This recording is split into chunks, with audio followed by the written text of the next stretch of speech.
Hello everyone, welcome to structural analysis lecture. तो आज से हम क्या कर रहे हैं, हम चैप्टर 2 स्टार्ट कर रहे हैं जो कि है मेथड्स ऑफ एनालिसिस। तो अभी इससे पहले हमने क्या देखा था, हमने चैप्टर 1 में किसी भी स्ट्रक्चर की इंडिटर्मिनेसी निकालना सीखा था। इंडिटर्मिनेसी का मतलब अगर स्ट्रक्चर आपका इक्विलिब्रियम इक्वेशंस की हेल्प से सॉल्व नहीं हो पा रहा है तो उसको कितनी एक्स्ट्रा और इक्वेशंस लगेंगी, वो होती है डिटर्मिनेसी, और जो कि हमने निकालना सीख लिया था और दो तरीकों से सीखा था। एक तो स्टैटिक इंडिटर्मिनेसी और दूसरा हमने देखा था काइनेमेटिक इंडिटर्मिनेसी।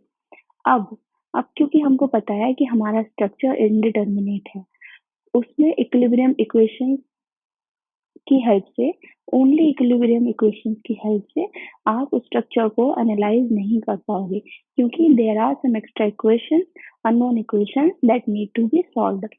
उस केस में आपको क्या करना होगा, आपको एनालिसिस ऑफ इंडिटरमिनेट स्ट्रक्चर्स सीखना होगा, जिसमें कि क्या होगा, आपके कुछ मेथड्स होंगे, एडवांस मेथड्स होंगे, जिनका यूज करके आप इजीली एनालाइज कर पाओगे। तो आज तक हमने जितना भी आपको कोई भी थोड़ा बहुत आइडिया होगा डिटरमिनेट एनालिसिस स्ट्रक्चर का, वो फॉर्म के थ्रू हुआ होगा। इक्विलिब्रियम इक्वेशन से आप डायरेक्टली सबको सारे जो है 3 इक्वेशंस होती थी, और अगर अननोन आपके 3 है आप इजीली सॉल्व कर पाते थे। तो वो एनालिसिस होती थी डिटरमिनेट स्ट्रक्चर की, and that was very simple, ठीक है, in comparison to indeterminate structure. तो अब आप क्या करोगे, इनडिटरमिनेट स्ट्रक्चर का एनालिसिस के जितने भी मेथड्स हैं सब देखोगे, बट उससे पहले हम देख रहे थे कंपैरिजन कि analysis of determinate structure and analysis of indeterminate structure में डिफरेंस क्या है। ठीक है, आपने दोनों ही करने हैं, और दोनों में अगर थोड़ा सा भी डिफरेंस है तो वो डिफरेंस क्या है, तो हम पॉइंट वाइज देखते हैं अभी। तो मैंने इस तरह से ये बना रखा है डायग्राम। अब मैं इसमें आपका पॉइंट्स लिखती हूँ।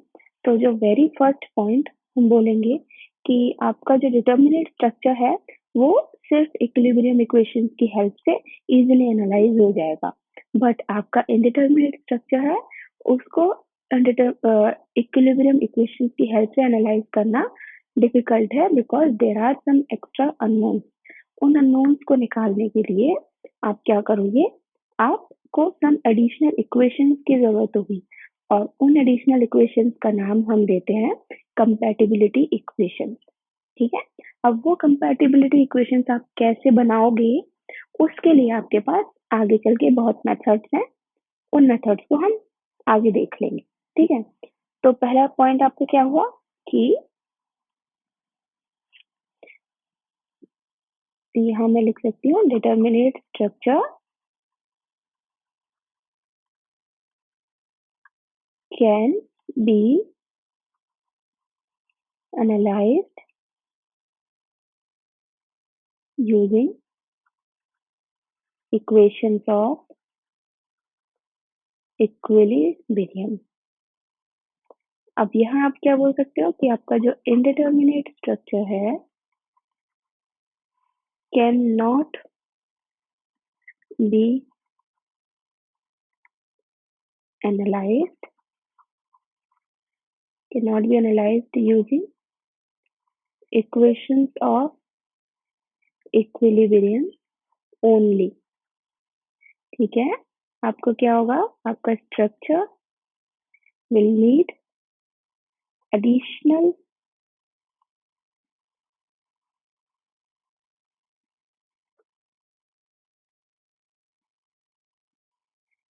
compatibility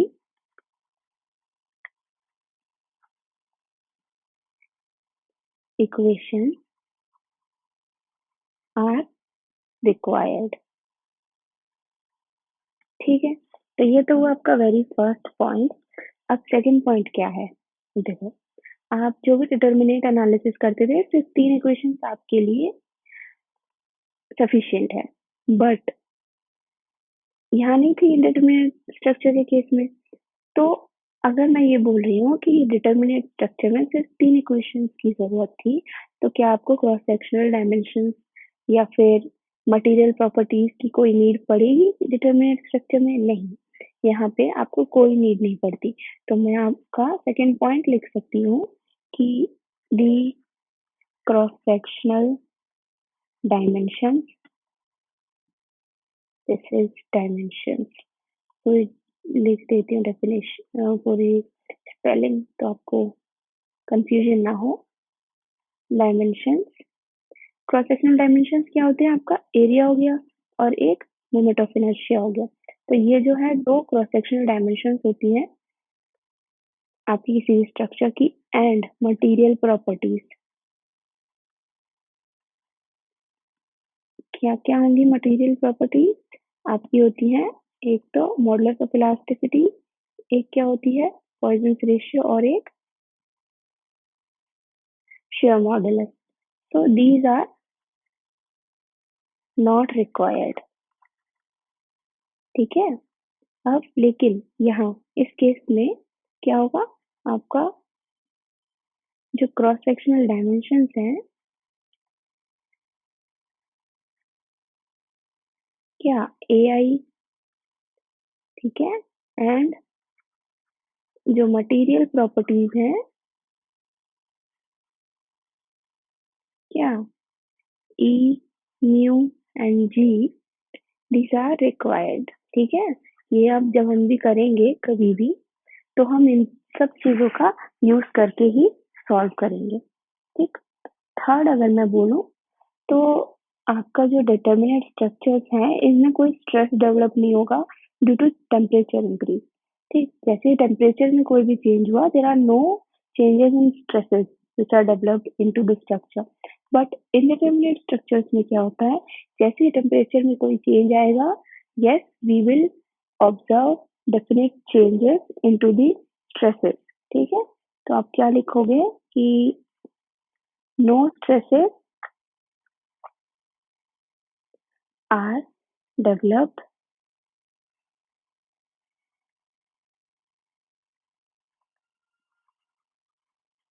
due to change in temperature.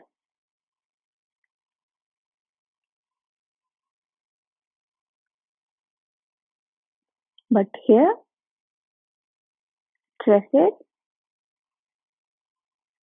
are developed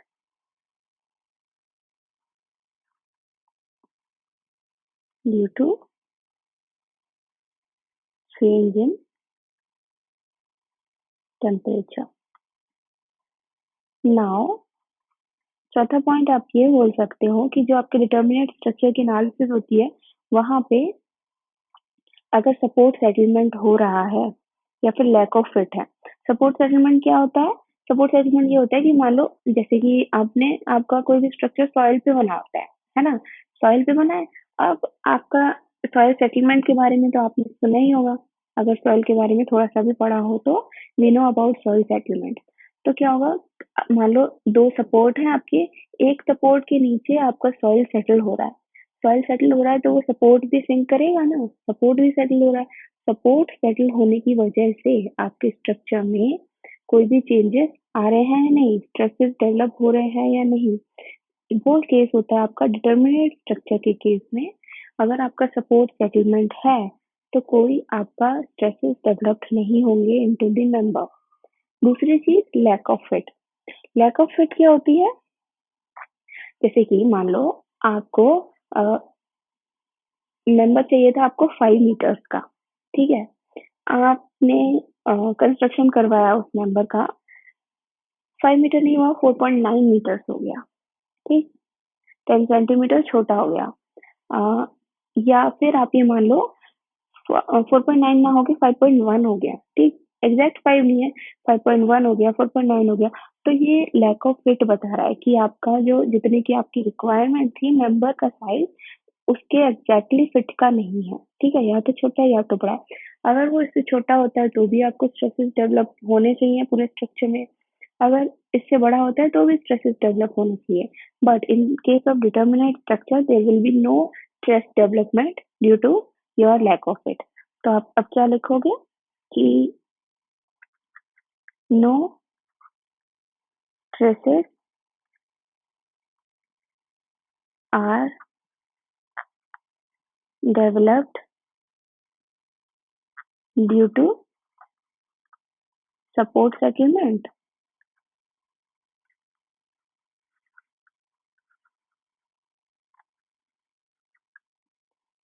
and lack of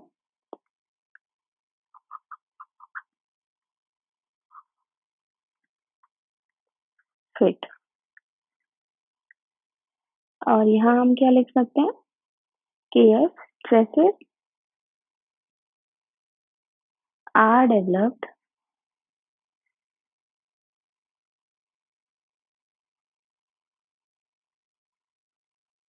due to support settlement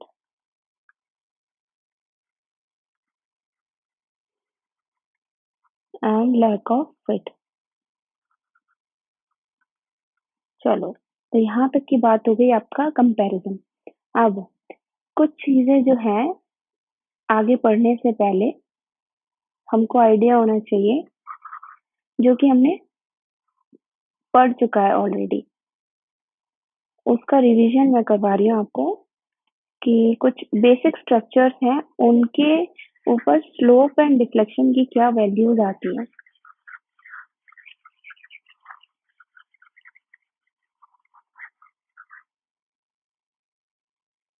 तो ये आपको बोलूँ तो मैं रटा होना चाहिए, ठीक है।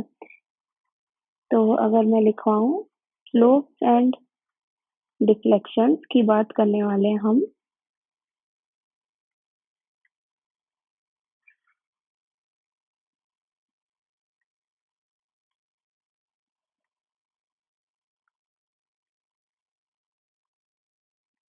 तो the very first structure we are discussing, एक तो ये है,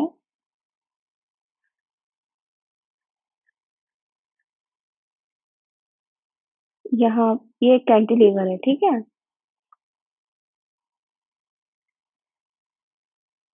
कैंटिलीवर पे अगर आपका लोड लग रहा हो तो आप क्या बोलोगे?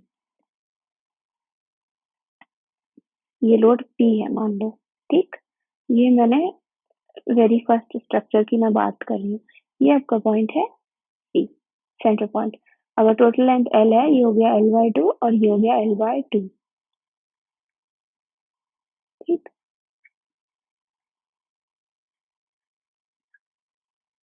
ओके, ये हमने बात कर ली।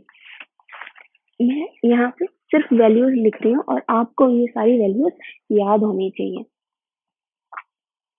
तो अगर मैं बताऊं कि यहाँ पे ये अगर पॉइंट A हो गया और ये हो गया आपका B, थीटा ए कितना होगा? ए पर कोई रिफ्लेक्शन आए, रोटेशन आएगा नहीं। ए पर कोई रिफ्लेक्शन आएगा? मैं थीटा मतलब मैं बोल रही हूँ कि ये है रोटेशन। याद रखना ये जितने भी मैं नोटेशंस बता रही हूँ। और ये डेल मतलब होगा डिफ्लेक्शन किसी भी पॉइंट पर। थीटा ए है, ठीक है। ये डिफ्लेक्शन ए है। डिफ्लेक्शन ए 0, कोई ए पे कोई भी रिफ्लेक्शन नहीं होगा। अगर मैं बी की बात करूँ, पॉइंट बी, थीटा बी आपका क्या मिलता है? अगर कैंटिलीवर बीम है जिस पॉइंट पर आपका लोड पी लग रहा हो, तो वहां पे आपका रोटेशन आएगा P L square upon, this is L, 2e/i, ठीक है। ये आपको याद रखना है, P L square upon 2e/i। और अगर आप डिफ्लेक्शन देखना चाहो तो वो आएगा P L cube upon 3e/i। Similarly अगर मैं सेंटर पॉइंट पे देखना चाहूँ तो सेंटर पॉइंट पे मैं डिफ्लेक्शन देख सकती हूँ, क्या होगा वो? del c is equal to 5/48 P L cube upon E I. ये हुआ आपका पहला स्ट्रक्चर। अब क्या करती हूँ मैं, मान लो स्ट्रक्चर नंबर 2 का मैं यहाँ बना रही हूँ। मैं बोल रही हूँ ये फिर से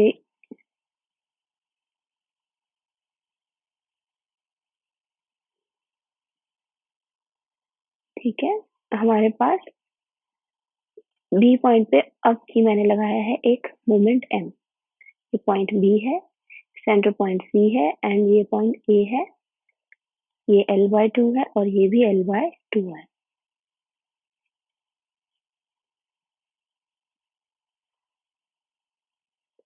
चलो,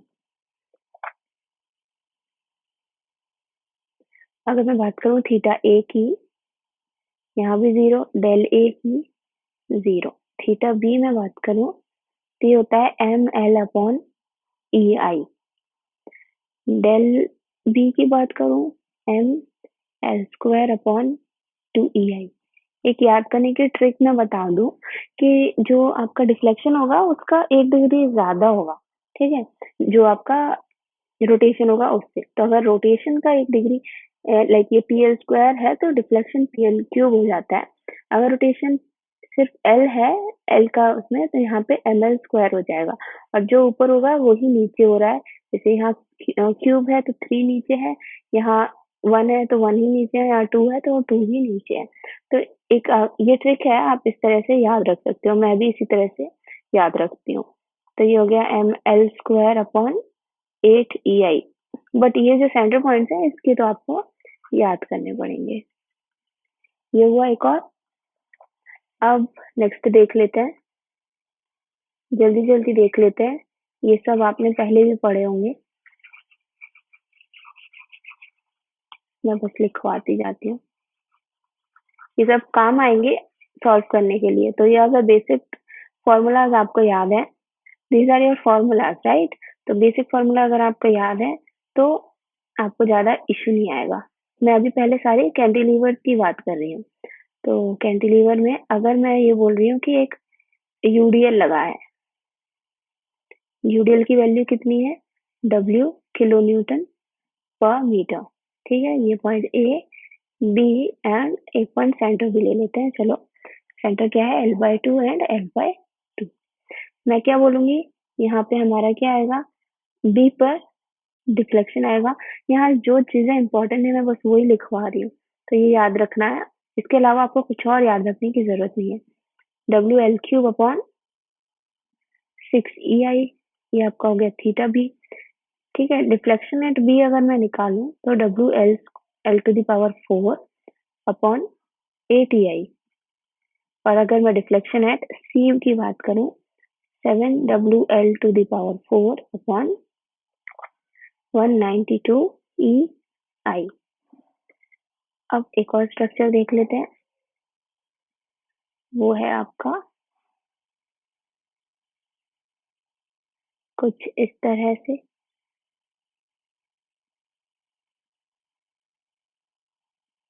ये हुआ आपका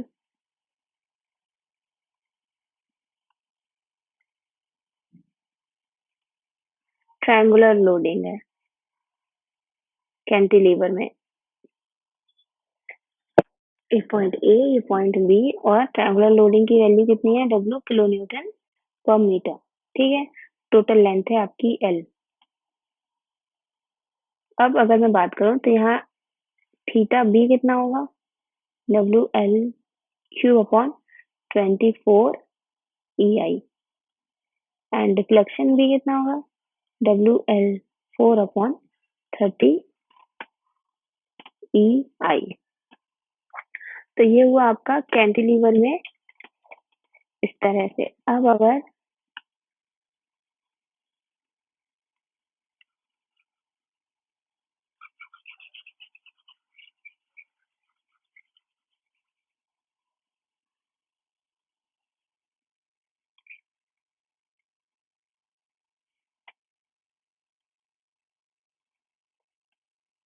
सेम ट्रायंगुलर लोडिंग लग रही है बट इन ऑपोजिट डायरेक्शन,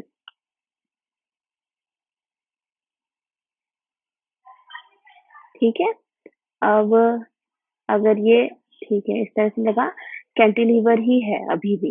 ये आपका फिफ्थ स्ट्रक्चर है। फिफ्थ स्ट्रक्चर है, ये हुआ W किलो न्यूटन पर मीटर अगर लग रहा है, लेंथ आपकी L है, थीटा बी, ये बी है, ये ए। थीटा बी कितना होगा, WL³ upon 8 EI। And del B कितना आता है इस केस में, 11 upon 120 into WL4 upon EI। Sixth अगर मैं देखूं तो कैंटिलीवर के हमने सारे केसेस कर लिए।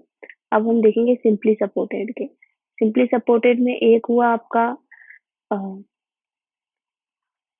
हिंज और एक हुआ रोलर, और सेंटर में मान लो कि टेढ़ा हो गया, एक सेकेंड। सेंटर में हम माने कि हमारे पास एक लोड लग रहा है पी का, ठीक है। और ये हो गया सी, ये हो गया ए, ये हो गया बी। एक और पॉइंट ले लेते हैं, डी एंड ई। ये पॉइंट है आपका L/4 पे,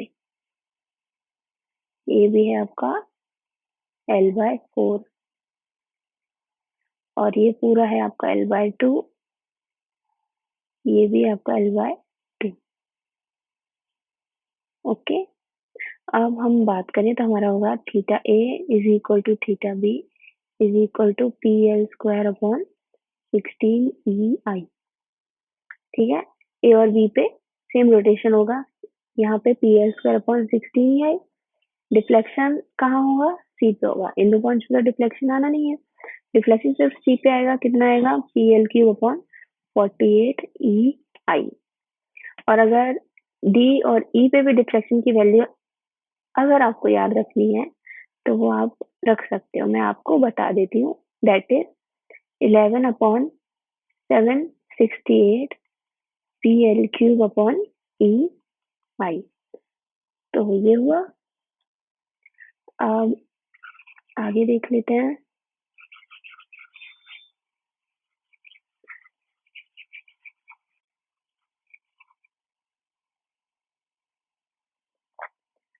फिर से है आपका सिंपली सपोर्टेड। सिंपली सपोर्टेड पे in this case we have, what is this, case number 7। ठीक है, क्या है?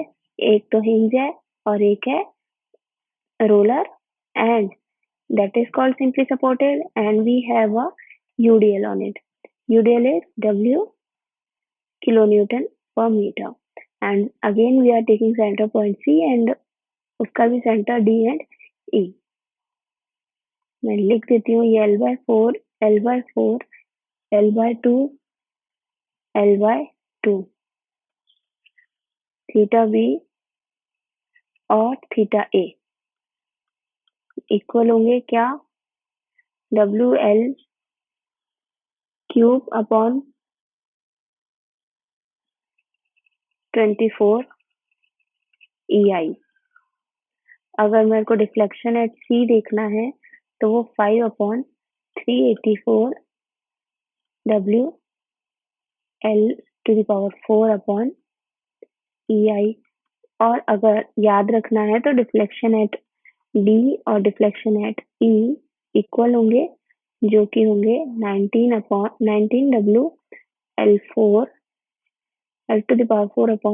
2048 EI।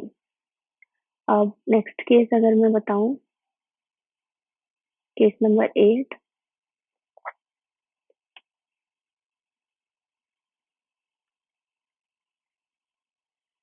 सिंपली सपोर्टेड पे ही है। ये आपका लोड लगा हुआ है P, ये सी पॉइंट है, और अब की आपका लोड सेंटर में ना होके थोड़ा सा शिफ्टेड है। ठीक है, एक साइड पे ज्यादा है, एक साइड पे कम है, ए और बी में। ठीक, टोटल लेंथ आपकी है L। अब अगर मैं बोलूं कि थीटा ए कितना होगा, अब क्योंकि लोड सेंटर पे नहीं है तो your theta A and theta B will not be equal. तो थीटा ए की वैल्यू होगी PAB 2L minus A upon 6EIL। Theta B तो PA L² minus A² to divided by 6EIL।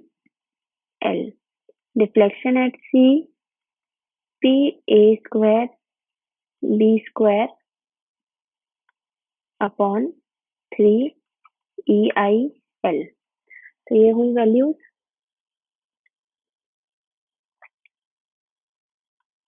कुछ और बेसिक देख लेते हैं।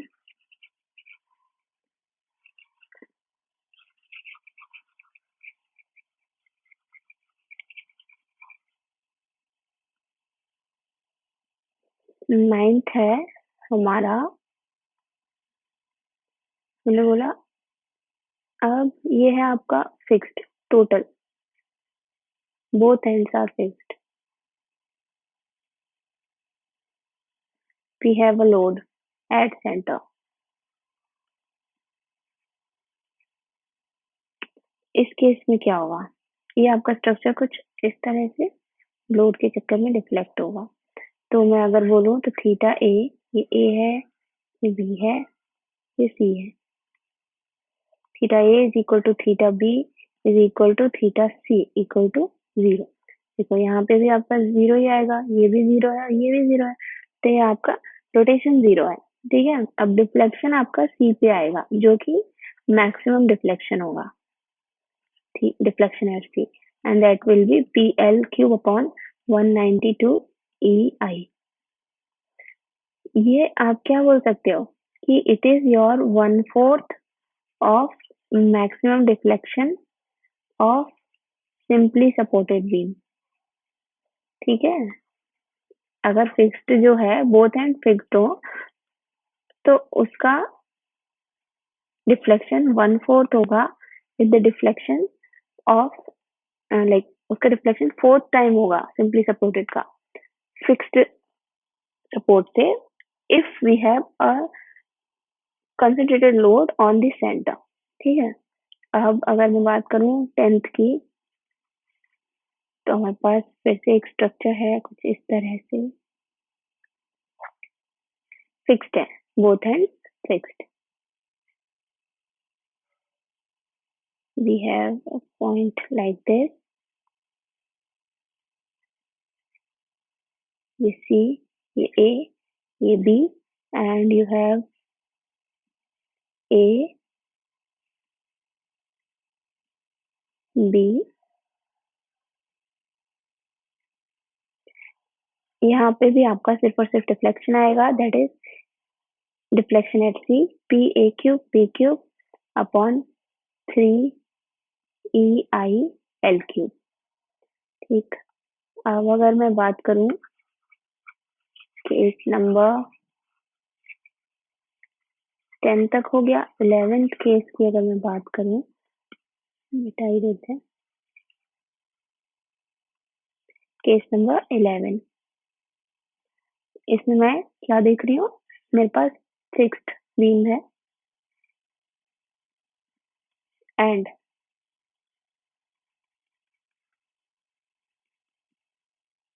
यहाँ हमारे पास यूडीएल लगा हुआ है।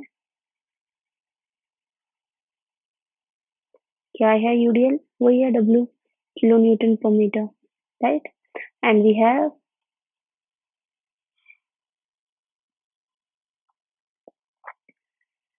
This is C point, A and B, ये क्या होंगे, L/2 ही होगा और L/2 ही होगा। फिर से आप बोल सकते हो कि आपका थीटा ए, थीटा बी और थीटा सी 0 होंगे, एंड डिफ्लेक्शन एट सी आप बोल सकते हो WL⁴ अपॉन 384 EI। ये आप नोटिस करोगे कि this will be your 1/5 of deflection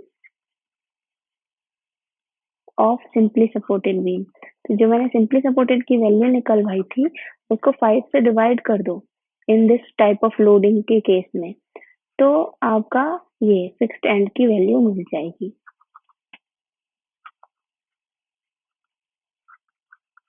ठीक है, चलो केस 12 देखते हैं।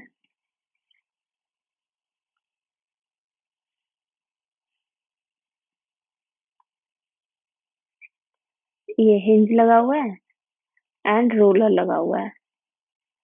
अब ये बोल रहे हैं कि हमने क्या किया, एक मोमेंट लगा दिया एट पॉइंट ए। ठीक, ए है और ये बी है।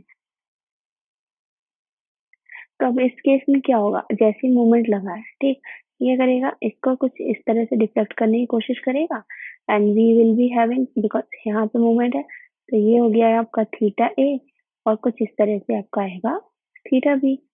तो आप क्या बोल सकते हैं, theta A will be equal to ML/3 EI, theta B आपका आएगा ML/6 EI, एंड आपका डिफ्लेक्शन एट सी आएगा ML² अपॉन 16 EI।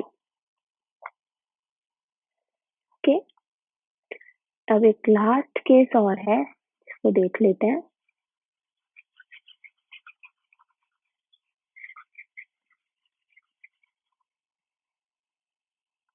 ये है आपका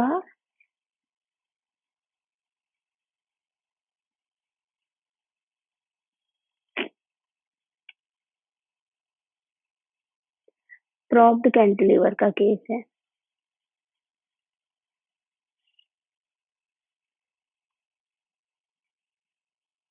यहाँ रोलर लग गया। प्रॉप्ड कैंटिलीवर में इस पॉइंट पे मैंने एक मूवमेंट लगा दिया है। ये बी है, ये ए है और ये आपका सी है। अगर ऐसा कुछ है तो आप क्या देखोगे कि कुछ इस तरह से आपका स्ट्रक्चर मूव करेगा और ये होगा आपका थीटा बी। ठीक, थीटा बी आपका क्या होगा, एम एल अपॉन 4 ई आई। ठीक है, और डिफ्लेक्शन एट सी अगर आप बात करो तो वो आता है M L square upon 32 E I. और क्या क्या चीजें जीरो होंगी, थीटा ए जीरो होगा, डिफ्लेक्शन एट ए जीरो होगा and deflection at B zero होगा। तो ये हुआ आपका केस। ये कुछ ये 13 था, पॉइंट 13। कुछ 13 केसेस हैं जो आपको याद रखने हैं। तो आज के लेक्चर में अभी इतना ही बंद करते हैं। ये आप याद करने की कोशिश करो और फिर नेक्स्ट से हम फर्दर पढ़ेंगे। Thank you everyone.